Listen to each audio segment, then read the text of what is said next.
Evangelho de Marcos, capítulo 8, verso 22 ao 26, o cego de Betsaida. Vamos lá, diz assim a palavra do Senhor. Então, chegaram a Betsaida e lhe trouxeram um cego, rogando-lhe que o tocasse. Jesus, tomando o cego pela mão, levou-o para fora da aldeia e, aplicando-lhe saliva nos olhos, impondo-lhes as mãos, perguntou: você vê alguma coisa? Este, recobrando a vista, respondeu: vejo os homens, porque como árvores os vejo andando.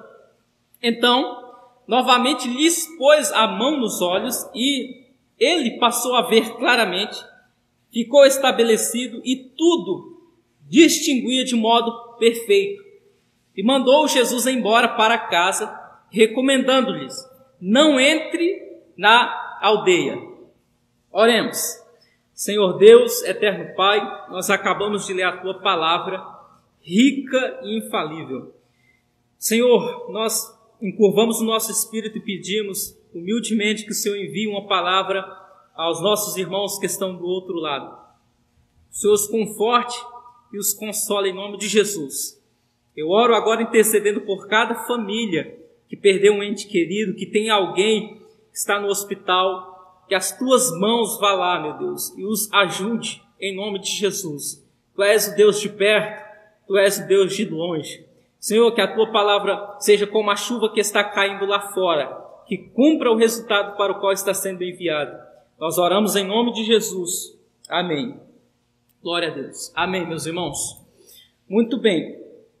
O contexto desse texto que nós acabamos de ler é a segunda multiplicação de pães. Depois que Jesus realiza a segunda multiplicação dos pães, ele vai dar uma advertência aos discípulos. Depois que os fariseus pedem um sinal de que se Jesus era de fato Filho de Deus, Jesus os ignora e fala que não lhes seria dado outro sinal senão o do profeta Jonas. Ele fala que uma geração má e perversa pede um sinal. O incrível é que Jesus era o próprio sinal de Deus para aquela gente e eles estavam querendo ver um outro sinal. Eles estavam mais interessados nas mãos de Jesus do que no próprio Jesus. Depois que Jesus entra no barco, verso 14 ao verso 21, ele vai instruir os discípulos acerca do fermento dos fariseus e dos herodianos, aqueles que serviam a Herodes. Os discípulos acham que Jesus os está repreendendo por eles não ter levado pão consigo. Jesus novamente fala que se ele quisesse, ele realizaria milagres e o problema não era pão, mas a doutrina dos fariseus. E Jesus, ele está chegando perto da sua última semana, de vida. E ele precisa de intimidade e comunhão, ele precisa de privação com seus discípulos, para que ele comece a preparar os discípulos para a sua perda. Amém? Então ele vai para Betsaida. A palavra Betsaida, essa cidade, Betsaida, ela nos dias de Jesus era apenas uma vila. Então Filipe, que era tetrarca da Galileia, Lucas 3:1, ele aumenta a cidade de Betsaida. E agora esse pequeno vilarejo se torna uma grande cidade. Essa Betsaida vai ter recebido o nome de Betsaida Júlia, em homenagem a Júlia, filha do imperador Augustus. Entretanto, por ter sido apenas uma vila por um longo período, ela assim continuou a ser chamada por um longo tempo. A questão de comunhão com Jesus não está relacionada totalmente a milagres. Os lugares que Jesus realizou mais milagres foi o lugar que ele recebeu maior oposição. Vamos para o texto. No verso 22, Jesus chega então em Betsaida e aí se apresenta alguns protagonistas importantes, aqueles que trouxeram o cego até Jesus. O verso 22 de Marcos 8, para quem está entrando agora, e lhe trouxeram um cego, rogando que lhe tocasse. Ou seja, aqueles que levaram o cego até Jesus. Esses podem ser eu e você. Porque, em primeiro lugar, para levar o cego até Jesus, isso pressupõe que aqueles homens ou mulheres, se tivessem inseridos ali, tinham fé.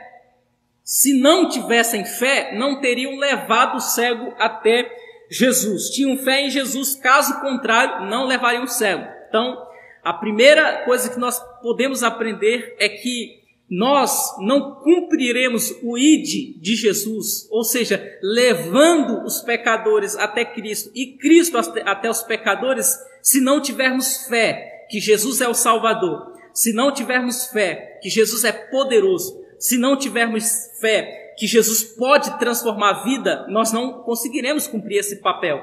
Agora, se nós cremos que Jesus mudou a nossa vida, se nós cremos que Jesus é o Filho de Deus, se nós cremos que Deus é poderoso, então nós já temos mais de 1001 motivos para falar de Jesus para as pessoas.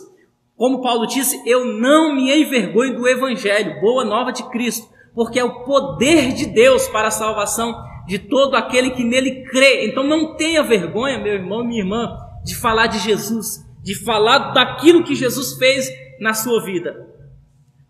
A primeira coisa que eu vejo que esses homens têm é fé. Isso já é algo louvável. Em segundo lugar, esses homens que levaram o cego até Jesus, eles tinham compaixão, porque eles não ignoraram o cego, eles não ignoraram o necessitado.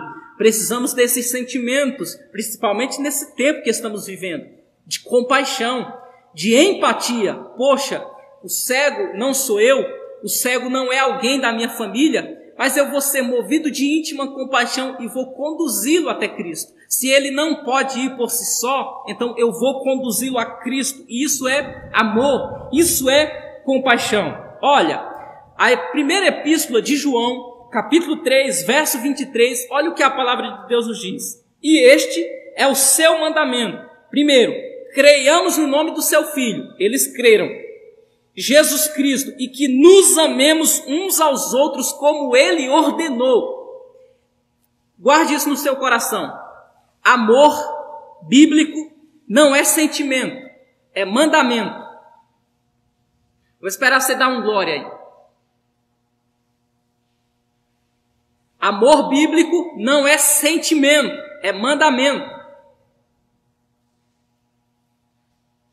Por que eu estou falando isso? Porque se amor bíblico for sentimento,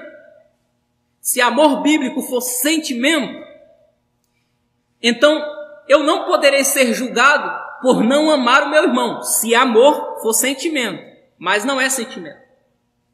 Eu serei julgado, recompensado ou privado de galardão por não amar. Se amor fosse sentimento, Jesus não nos ordenaria amar inimigo. Porque sentimento é involuntário, mas se amor é mandamento, então eu obedeço mesmo sem querer.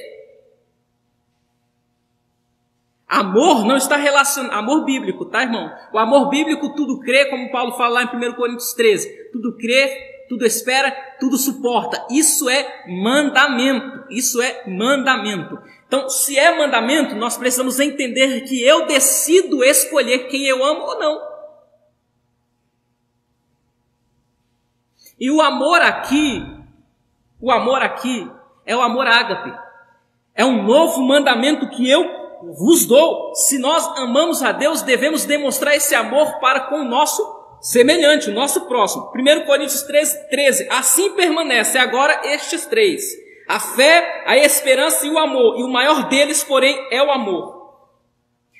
Eles agem com amor porque eles creem que a palavra de Jesus é uma base forte pelo qual eles podem se sustentar. A palavra crer é usada e traduzido com o termo hebraico aí, aman, a palavra hebraico para crer, que significa construir ou apoiar, permanecer firme ou fiel, confiar, ficar firme, e também o termo grego steo, que vem de physis, que significa depositar a confiança em ou comprometer-se. Vamos ficar com essa primeira parte aí. Crer significa construir ou apoiar. A pergunta é: onde é que estamos colocando a nossa fé? Trazendo aqui para termos bem simples, onde nós estamos nos apoiando? Nos governos? Nos governantes? Nos recursos? Não. O nosso recurso, a nossa confiança, a nossa base, o nosso apoio é Cristo, a rocha inabalável, a rocha firme, a rocha imutável. Meu irmão e minha irmã, tudo que o diabo quer é que você perca a sua confiança em Jesus, mas em nome de Jesus, a tua fé está firmada na rocha inabalável que é Cristo, louvado seja o nome dele. E quando nós temos fé em Jesus, a nossa fé depositada nele não nos decepciona. A nossa fé em Cristo não nos envergonha. A melhor coisa que você pode fazer, o melhor investimento que você pode fazer é confiar o bem mais precioso que você tem na mão dele. O que você faz com uma joia preciosíssima que você tem? Você vai procurar o melhor seguro, você vai procurar o melhor banco, o melhor lugar que você pode guardar que te garanta segurança. Uma joia. A joia mais preciosa que você tem é a sua alma. E o que eu quero te falar nessa noite, o que eu quero, através do Espírito, falar para você nessa noite é: não pegue essa joia e coloque em outro lugar, senão na mão do joalheiro Jesus Cristo. Ele quer guardar a tua alma, Ele quer guardar o teu depósito, Ele quer guardar a sua vida. Amém? Glória a Deus por isso. Então, aqueles homens levam o cego até Jesus. Verso 23, Jesus toma o cego pela mão e leva ele para fora da cidade. Levou ele para fora da aldeia e vai cuspir nos olhos dele. Aplica saliva nos olhos e, impondo as mãos, perguntou: você está vendo alguma coisa? Primeira coisa que nós podemos destacar aqui: Jesus levou aquele homem para fora do ambiente de incredulidade. Mateus 11, verso 21. Deus abençoe Flávio, meu amigo. Deus abençoe sua vida. Mateus 11, 21. Olha o que Jesus fala. Ai de ti, Corazim, ai de ti, Betsaida, porque se os milagres que foram realizados entre vocês tivessem sido realizados em Tiro e Sidom, cidades de Jezabel, há muito tempo eles teriam se arrependido, vestindo roupas de saco e cobrindo-se de cinzas.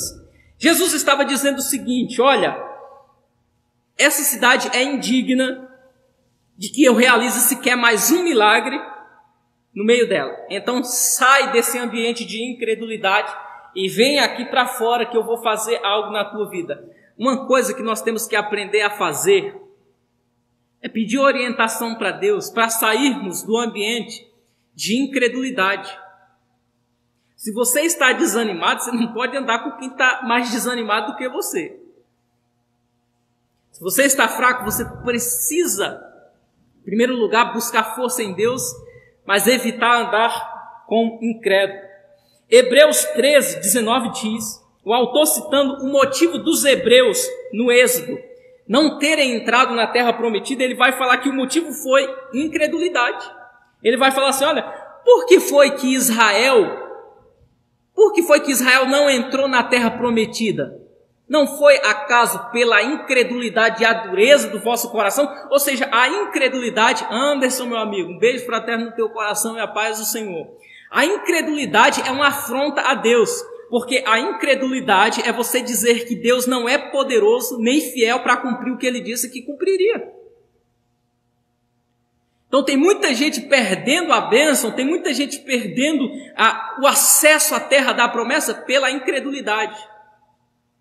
Creia que Jesus Cristo é poderoso. O que é fé?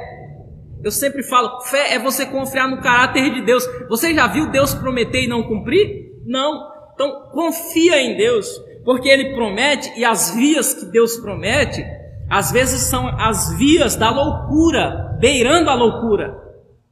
Jesus, Ele não vem pelos caminhos que nós esperamos. Jesus falou assim, certa feita para os discípulos: entrem no barco, atravessem, que eu vou despedir a multidão. Os discípulos entram, vão atravessar o lago, Jesus despede a multidão, sobe ao monte e vai orar.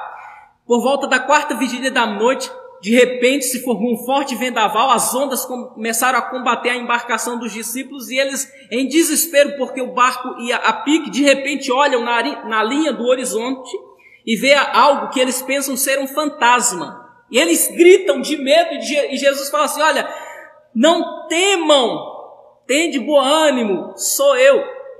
Aí eles tomam um choque assim, falam assim, peraí, Jesus andando sobre as águas, ele vem por caminhos que nós não imaginamos. As ondas eram o maior desafio dos discípulos e Jesus vem andando por cima daquilo que amedrontava os discípulos para mostrar que aquilo que nos causa pavor e medo está debaixo dos pés de Jesus. Recebe essa palavra de Deus aí em nome de Jesus. Eu não sei o que tem te gerado medo, eu não sei o que tem te gerado pavor, mas aquilo que nos amedronta não amedronta ele. Aquilo que nos desorienta não desorienta ele. A onda pode estar acima do nosso barco, mas está debaixo dos pés dele. Recebe essa palavra em nome de Jesus e creia, ele é o mesmo e manda te dizer, não tema, tende bom ânimo, sou eu. Rosemilson, Deus abençoe meu irmão, abençoado, glória a Deus.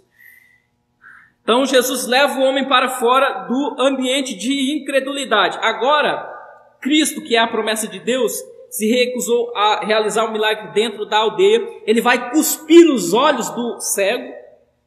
É um método estranho esse, Jesus cuspir, porque se você pega a história da Bíblia, você vai ver que o cuspe, em alguns casos, era sinal de vergonha. Por exemplo, quando Miriam, lá em Números, capítulo de número 12, vai se levantar contra Moisés junto com Arão, e por causa disso Deus desce na tenda, justifica Moisés, e por causa disso Miriam se torna leprosa. Quando Moisés vai interceder por Miriam, Deus fala assim, olha Moisés, se o pai dela cuspisse nela, ela não ficaria impura durante uma semana, então ela vai ficar afastada. Nós temos o caso de Ruth, que quando ela foi ser honrada por Boaz, Boaz foi se tornar o remidor dela, tinha um outro remidor. E o que ela deveria fazer para ser desapropriada daquele suposto remidor era descalçar ele, levar as sandálias dele até os pés de Boaz e cuspir na face dele. Então isso simbolizava vergonha. Jesus vai usar um elemento de vergonha para trazer honra. Alguém aí pegou? Jesus vai usar um elemento de vergonha para trazer honra, a saliva.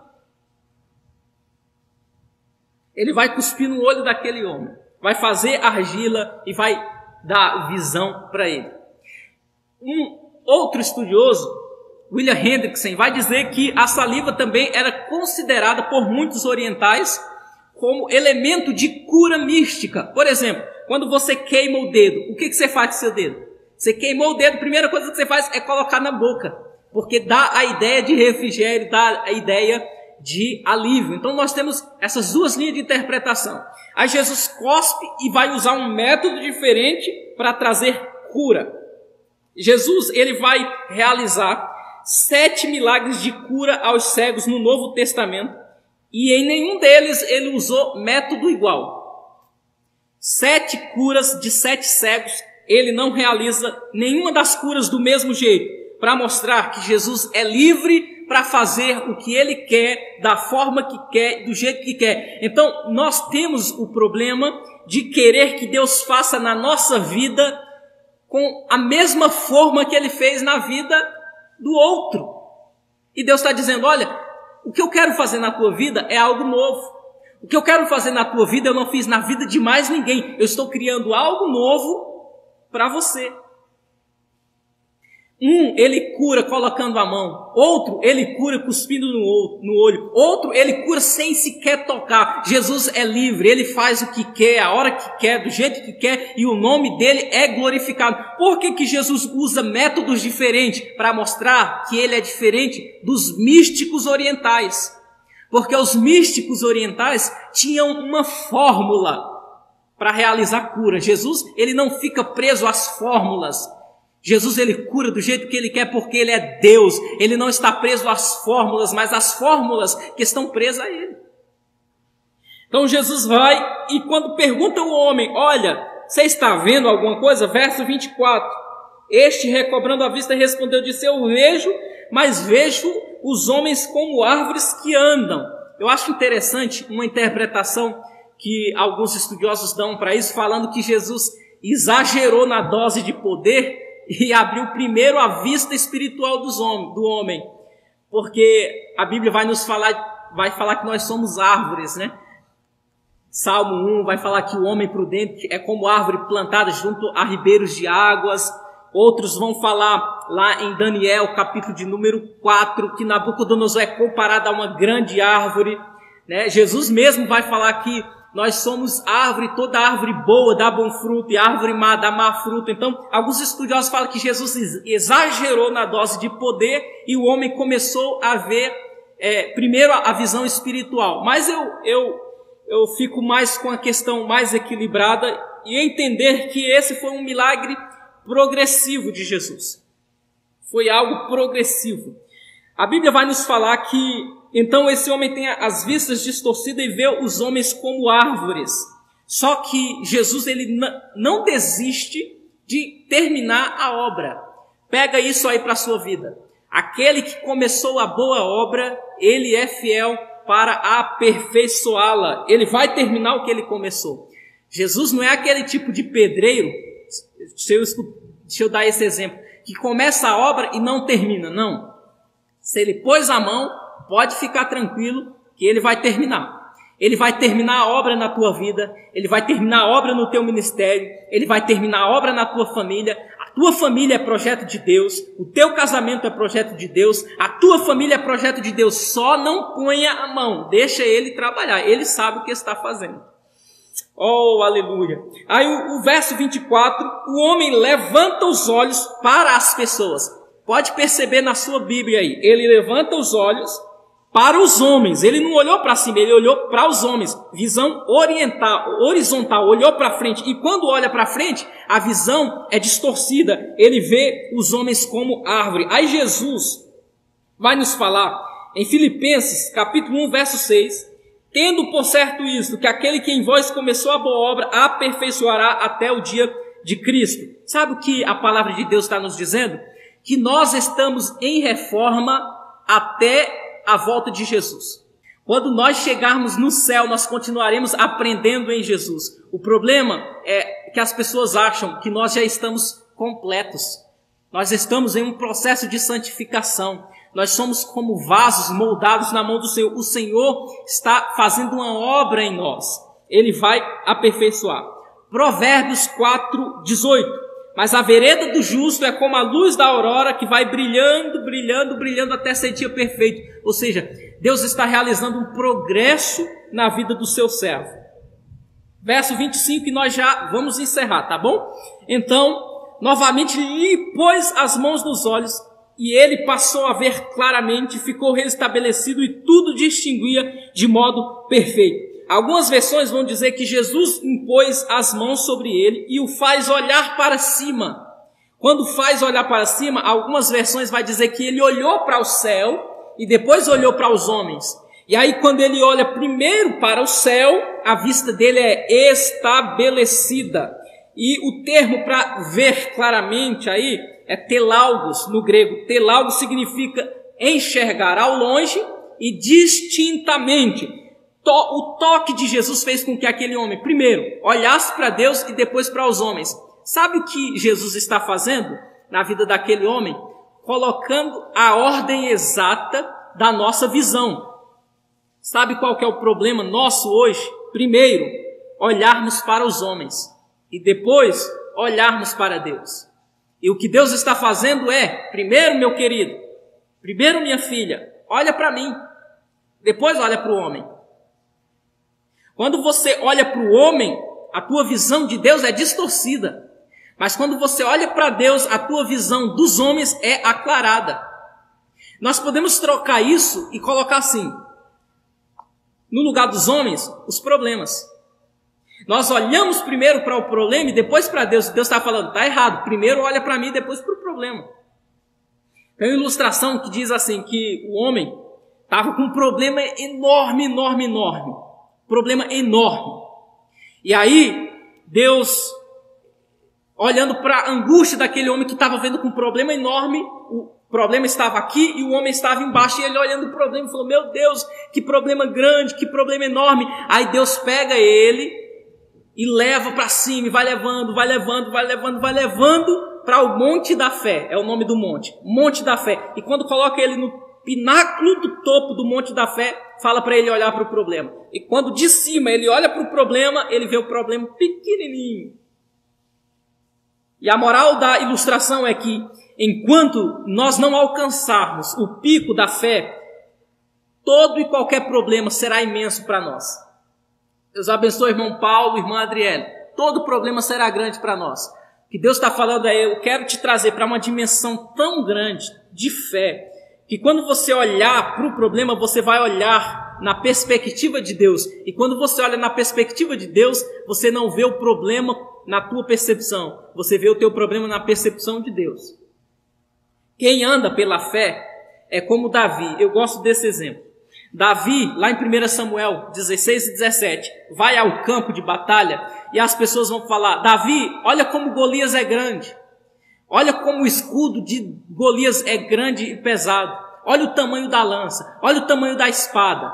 Aí Davi ouve a voz do Espírito. Não está escrito, mas eu imagino. Davi ouve a voz do Espírito dizendo: Davi, olha, não perca o foco olhando para o escudo, não perca o foco olhando para a espada, não perca o foco olhando para a lança, foca na testa do gigante. O gigante é grande, a testa também, então não perca o foco. E Davi não perdeu o alvo, irmão. Foi certeiro, derrubou o gigante e o nome de Deus foi glorificado. Então não veja o mar, veja o caminho no meio do mar. Não veja a muralha, veja a muralha implodindo e o nome de Deus sendo glorificado. Não veja apenas essa pandemia, não veja apenas o desemprego, não veja apenas os discursos do que os políticos falam. Ouça o discurso da palavra de Deus. Quando eu chego em Apocalipse, no final da Bíblia, eu me alegro porque eu descubro que acaba tudo bem. Meus irmãos, vai acabar tudo bem. Deus é quem está escrevendo a história da igreja e Ele falou: olha, no mundo tereis aflições, mas tenham bom ânimo, eu venci. Ele não falou que vencerá, ele está falando: eu já venci. Porque a perspectiva de Deus, meus irmãos, é a perspectiva da eternidade. Na eternidade não tem passado, presente e futuro. A eternidade é o presente agora. É o Kairos de Deus, é o tempo eterno agora. Nós estamos no Cronos, passado, presente e futuro, dias, meses e anos. Mas Deus vê passado, presente e futuro agora. Por isso que quando alguém rejeita Jesus agora, é como se para Deus estivesse rejeitando Jesus no mesmo dia que Jesus estava sendo crucificado. A dor que foi gerada no coração de Deus no dia que o Filho foi crucificado é a mesma dor que é gerada hoje quando alguém o rejeita. Em contrapartida, quando alguém o aceita, a ideia de satisfação, como diz em Isaías 53, ele verá o trabalho penoso da sua mão e terá prazer, é a mesma satisfação, porque Deus vê hoje você aceitando Jesus, se rendendo a Ele. Deus olha para o Filho e fala: valeu a pena, valeu a pena, valeu a pena, porque uma alma se rendeu a mim. Então, meus irmãos, veja que quando nós olhamos para Jesus, a nossa vista ela é aclarada. Toque de Jesus. Toque de Jesus nos leva a olhar para Deus, e o texto fala que ele então passou a ver distintamente, telogos no grego, ao longe e evidentemente, ou seja, com clareza, com discernimento. O que Deus quer dar para você é discernimento, é visão de águia, é observar não apenas o problema, mas a solução para o problema. Porque muitas pessoas sabem ver o problema, mas poucas pessoas sabem ver a solução para o problema. Receba isso de Deus. Deus quer te dar sabedoria para resolver os problemas. Verso 26, e eu encerro. E mandou Jesus embora para casa, recomendando: não entre na aldeia. Jesus, ele não queria que aquele homem fosse objeto de especulação e de curiosidade, mas fosse alegrar-se com a sua família. Nesse tempo, Jesus estava encerrando seu ministério na Galiléia e Pérea, e estava prestes a ir a Jerusalém, onde daria sua vida em nosso resgate. Por essa causa, o foco não deveria ser o milagre, a cura do cego, mas a redenção, a morte de Jesus na cruz. Somente Jesus pode trazer honra à casa, que até então havia experimentado vergonha. Aquele homem carregou para seu lar a marca de um milagre, porque teve um encontro com Jesus. E os primeiros a desfrutarem as bênçãos de Deus são aqueles pelo qual mais foram prejudicados pela doença.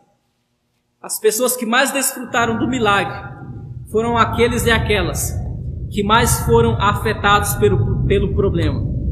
A minha oração é que a sua casa, a sua família, seja um ambiente, um palco de milagre, onde o nome de Deus será glorificado. E quem dará a última palavra não é a enfermidade e nem a morte, mas o Senhor Jesus Cristo, que te encontra, te leva para fora do ambiente de incredulidade e te marca com a marca do milagre e te marca com a presença dele. Amém?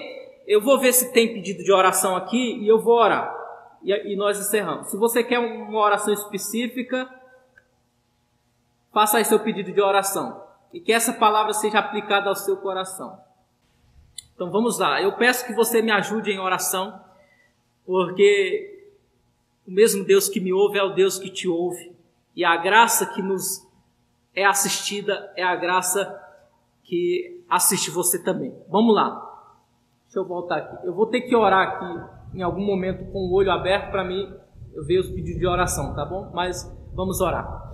Senhor Deus, eterno Pai, eu quero te pedir nesse momento, Senhor, por cada um dos nossos irmãos. Deus, eu quero pedir pela sogra do nosso pastor Ailton, a mãe da nossa irmã Fernanda do Carmo, que o Senhor estenda as tuas mãos sobre ela. Eu não sei o que ela está passando, qual o problema que ela está enfrentando, mas Tu és poderoso, Pai, para realizar o milagre, para além daquilo que nós pedimos ou imaginamos. Senhor, seja glorificado. Pai, que o Senhor realize um milagre, que o Senhor ajude, que o Senhor dê paz de espírito, sare da depressão, do problema, da enfermidade da alma, Senhor, em nome de Jesus. Pai, eu te peço pela vida da esposa do nosso irmão Anderson, meu Deus, por uma porta de emprego. Que o Senhor abra uma porta de emprego para a tua filha, meu Deus, e que teu nome seja glorificado. Tu és o Deus da provisão, Tu és o Deus que proveu no deserto, meu Deus, para Israel. E nós cremos que Tu és o Deus da provisão nesse tempo de crise, nesse tempo de dificuldade, Senhor. Que o Senhor abençoe, que o Senhor abra porta de emprego em nome de Jesus. Eu oro pela vida da Daiane, a família dela, o esposo, os pequeninos, os filhos dela, meu Deus. Que o Senhor segure nas mãos da tua filha, que o Senhor dê força, dê graça, livre ela das astutas ciladas do maligno, Senhor, de todo olhar maligno, toda inveja, meu Deus, que tem se levantado contra o casamento dela, meu Deus, nós repreendemos em nome de Jesus, que o amor floresça, que a união, que a prosperidade esteja sobre esse lar em nome de Jesus, Senhor, vai abençoando, vai operando, abençoa a vida da Monique Marques, meu Deus, e a família dela, que o Senhor abençoe ela, a filha dela, os filhos, meu Deus, que o Senhor estenda tuas mãos, cuida do teu povo em nome de Jesus, Senhor, meu Deus, vai abençoando o teu povo, Deus, de forma especial, a Andréia, meu Deus, Oliveira, que o Senhor abençoe ela e a casa dela, vai estendendo tuas mãos, vai agindo, vai dando força, repreenda toda perturbação de espírito, toda angústia da alma, que caia por terra, que ela sinta prazer e deleite em viver, meu Deus. Não deixa a tua filha desistir da vida, nem desistir dela mesma, porque o Senhor não desistiu dela, e ela também não pode desistir dela, nem da família dela. Segura nas mãos dela, meu Deus, e passa com ela nesse vale de sombra e morte, em nome de Jesus, como a tua palavra foi dita. Arranca ela do ambiente de incredulidade e marca a vida dela com um milagre, meu Deus, em nome de Jesus. Abençoa a vida do nosso irmão José e o irmão Maxwell, meu Deus, que o Senhor abençoe eles que pegaram Covid, Senhor. Que o Senhor os ajude, que o Senhor os abençoe, que o Senhor os livre, meu Deus, dessa praga, dessa pandemia que tem assolado o Brasil e o mundo. Meu Deus, abençoa o Rosemilson, esse grande servo do Senhor, pregador da palavra. Que o Senhor prospere os caminhos dele, que o Senhor dê graça, o ajude, o dê direção, o livre do mal. Abençoa ele, a família dele, meu Deus, em nome de Jesus. Que o Senhor o encha, que o Senhor o honre, Pai, nessa terra, em nome de Jesus. Aleluia, glória a Deus. Deus seja louvado. Pai, abençoa o pai do nosso irmão Anderson, Senhor Deus. Pai, em nome de Jesus, que é o irmão José e o irmão Maxwell, que o Senhor os abençoe, que o Senhor os guarde em nome de Jesus. Pai, eu oro pela vida da nossa irmã Idália, meu Deus, a nossa irmã Idália, que o Senhor guarde ela, que o Senhor abençoe a nossa irmã Josefa, nossa irmã Claudinice, cada um dos nossos irmãos, meu Deus, que entraram nessa live, a minha esposa Tamires, que ficou em casa na intercessão, que o Senhor a abençoe, que o Senhor aguarde, Pai, em nome de Jesus. Cada um dos nossos irmãos aqui da Igreja Assembleia de Deus, Jardim das Olivas, abençoa do menor ao mais velho, que o Senhor abençoe cada irmão e cada irmã que se fez presente nessa live, do início ao fim, que a Tua palavra tenha sido aplicada ao coração deles, meu Deus. Eu oro em nome de Jesus, pedindo que em tudo o Senhor seja glorificado. Guarda o Teu povo, meu Deus, em nome de Jesus. Amém.